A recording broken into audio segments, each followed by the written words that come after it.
कम सिंह जवानी, लोग मुझे कहते हैं परियों की रानी। समझे हुस्न हसीना हो कम सिंह जवानी, लोग मुझे कहते हैं परियों की रानी। देहिया पर चढ़ल देखो छेना का पानी है। खुद को बताती तू रानी है, ये तेरी छुई मुई जवानी है।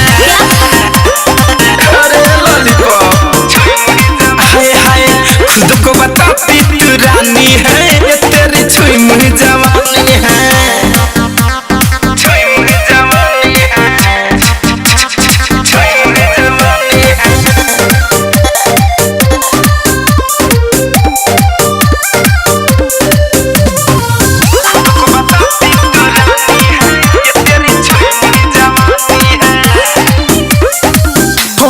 फोकस में पड़ो ना, अच्छा ए बाबू पीछा तुम करो ना, लफड़ा में झूठे फंसवा दूंगी, भाई से कह के पिटवा दूंगी। तू हमरा का गुंडा वाली बुझ लो का समझे ए फोकस में पड़ो ना, ए बाबू पीछा तुम करो ना, लफड़ा में झूठे फंसवा दूंगी, भाई से कह के पिटवा दूंगी।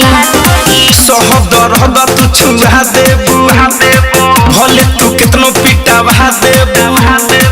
अभी तो उम्र मेरा 18 से फानी है।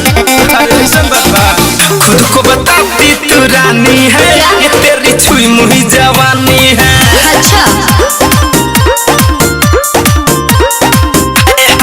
खुद को बताती तू रानी है, ये तेरी छुई मुई जवानी है।